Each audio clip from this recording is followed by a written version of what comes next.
Hola, voy a hablar hoy de un personaje que me encontré buscando frases en Google, en la búsqueda de internet, y me gustó mucho una frase que leí de ella y luego otra, y pensé de ir a buscar la biografía.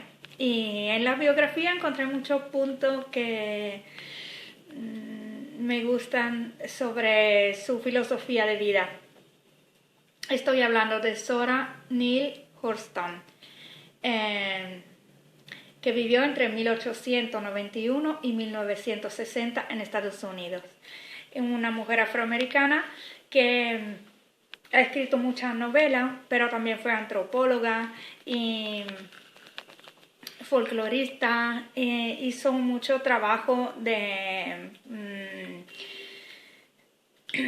investigación sobre la cultura afroamericana y africana y también en el Caribe.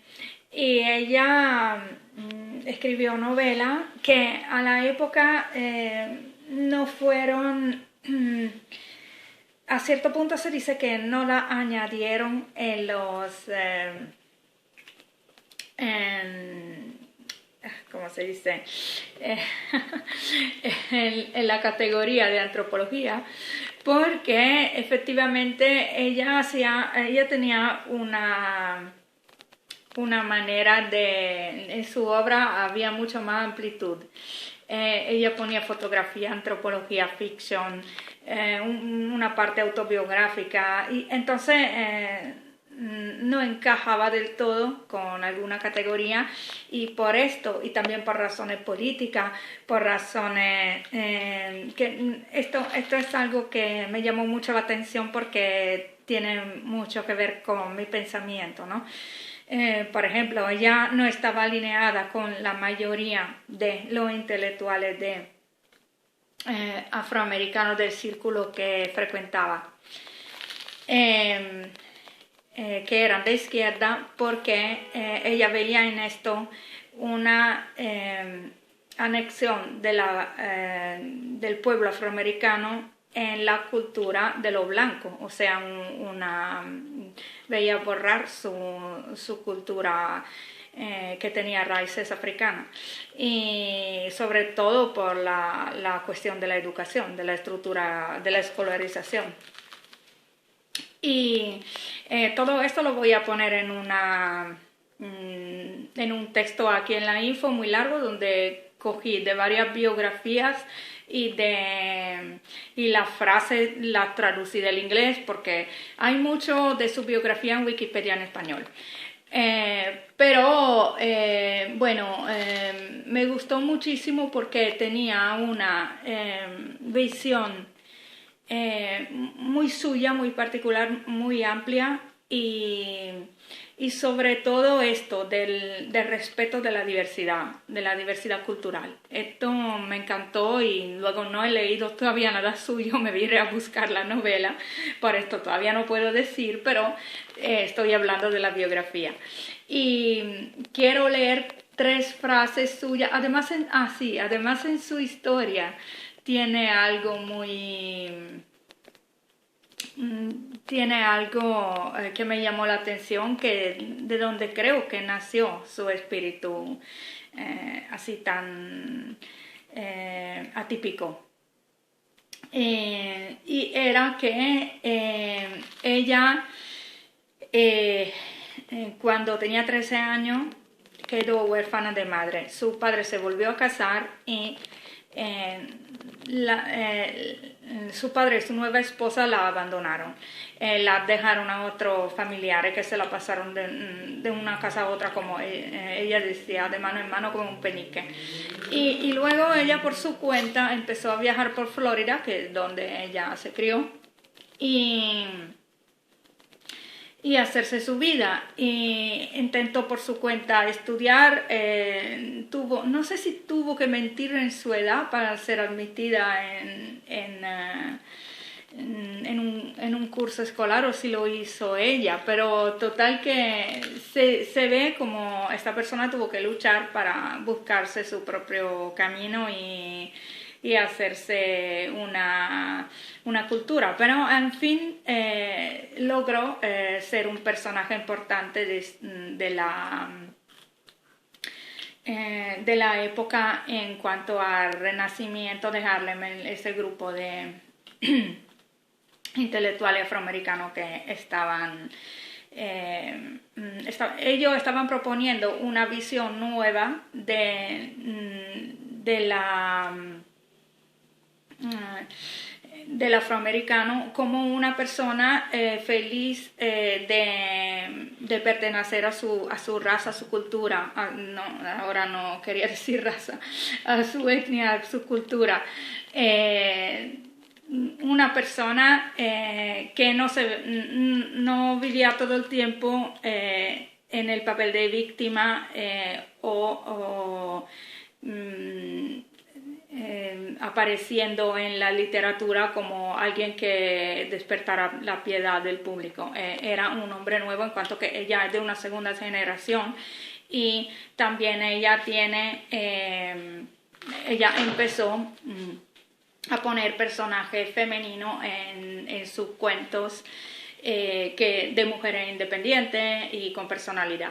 Y entonces ahí está, tiene mucho mérito por haber empezado en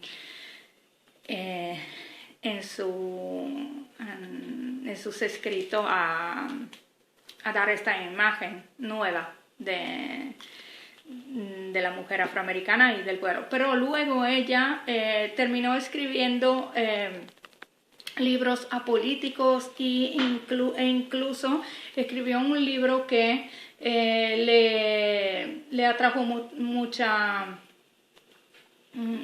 gente en contra, mucha controversia, porque ella se ocupó también de describir a la pobreza de grupos de ciudadanos blancos. Y esto, prácticamente toda la literatura afroamericana se tenía que ver en aquel momento encajada con un programa político o una ideología, ¿no? Ella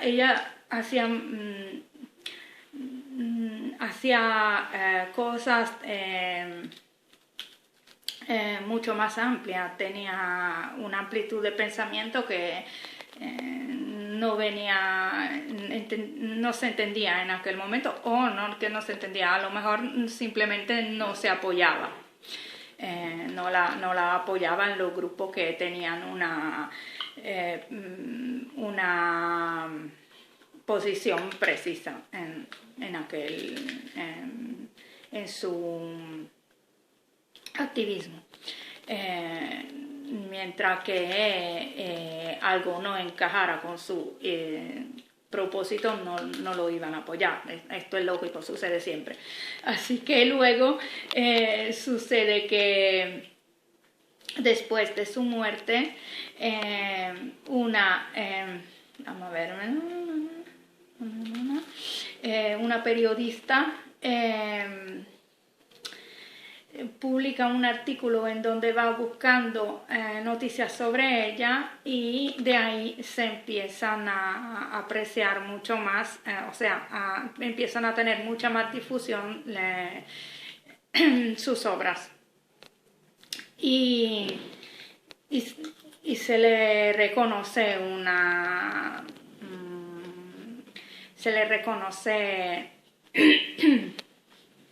a ella como figura importante. Lo había sido dentro de este círculo. Luego, del círculo que frecuentaba, luego fue conocida más después de su muerte. Y vamos a ver, y ahora se reconoce como un personaje importante de la época. Pero os invito a leer la información aquí abajo, porque es bello ver como, en mi opinión, es bello ver como una persona que nace en 1891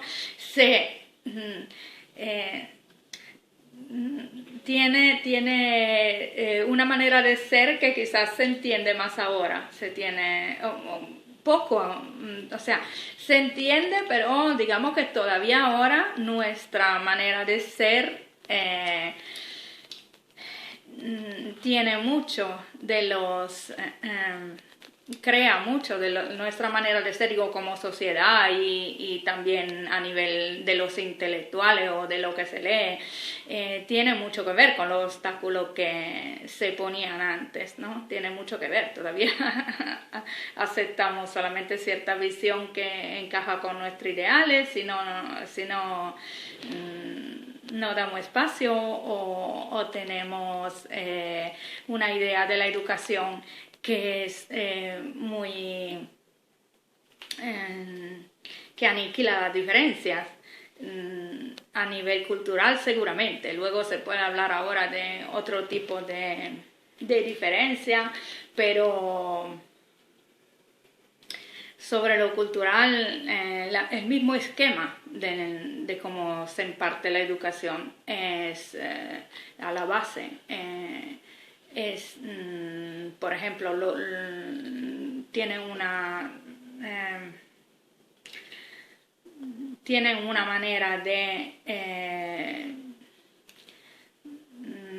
manera estructural de fomentar el individualismo y algunas cosas que con cierta cultura no van bien. Esto es lo que suelo decir yo en mis videos, ¿no? Pero bueno, en su caso ella lo que decía era que se iba a borrar por completo se iban a borrar las raíces culturales procedentes de África, que tenían mucha importancia para este colectivo. Y ahí fue que tuvo un choque con lo que en vez querían así la inclusión en aquel momento, también lo digo en el video donde hablo de Rosa Parks, la inclusión en aquel momento, no todos querían esto, porque era una manera de hacerse absorber por la población americana que había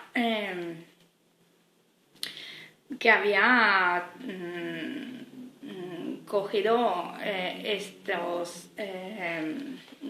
los abuelos y los padres de estos chicos afroamericanos y chicas afroamericanas que nacían en Estados Unidos a la fuerza, en esclavitud, y entonces prácticamente uno era lógico que fuese también buscando su raíz y que pidiesen un espacio, pero para expresarse como era, ¿no?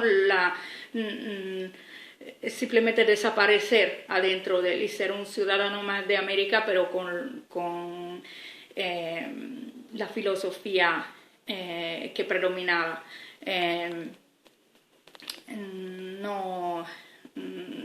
Además, habían otro asunto ahí que ver, como el sistema económico, como cómo esta persona, si se integraba, llegaba a ser al final de esclavo a empleado. Todo esto era mucho más complicado de cómo a veces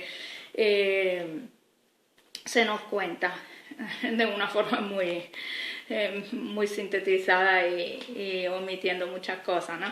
Entonces la situación era más complicada y más grande de lo que solemos saber. Nosotros que no lo hemos vivido. Y ahí, entonces, por esto sucede a veces que una persona por un cierto número de años no se menciona y después aparece otra vez, porque alguien dice, no, pero había también esta autora y ya ahí se reanuda la información y puede gustar, y en este caso a mí leyendo su biografía me encantó. Ahora voy a leer 3 frases de ellas que he traducido porque me parecieron estupendas, que probablemente son de su novela, no lo sé, porque no lo decían, la foto y la página de donde la encontré. Así que os voy a leer las frases y toda la información aquí abajo, y después podéis buscar más porque hay biografía de ella que se encuentran online. No sé si a lo mejor la mayoría son verdadero libro o ebook. Otra parte se encuentra en Wikipedia y en artículos. ¿Okay? Bueno, una frase sobre la crianza de niños. La madre exhortaba a sus hijos en cada oportunidad a saltar hacia el sol. No podíamos aterrizar en el sol, pero al menos nos levantábamos del suelo. Ahora una frase que tiene que ver con mucho de lo que humildemente escribo en mi blog, y es sobre actitud. Yo no ruego, no espero que Dios me individualice para concederme ventajas sobre mis semejantes. Las oraciones me parecen un grito de debilidad y un intento de evitar, mediante engaños, las reglas del juego. No elijo admitir la debilidad, acepto el reto de la responsabilidad. Bello. Me pareció bello. Bueno, ahora voy a leer una frase sobre el amor que he compartido en Facebook, y la amplitud de esta frase ha gustado mucho a personas alternativas que conozco, un poco menos en búsqueda de siempre lo mismo. Y con esto cierro. No os voy a saludar porque esta frase es muy bonita en sí, y así quiero dejarla como saludo y quiero dejarla para cerrar el video. Voy.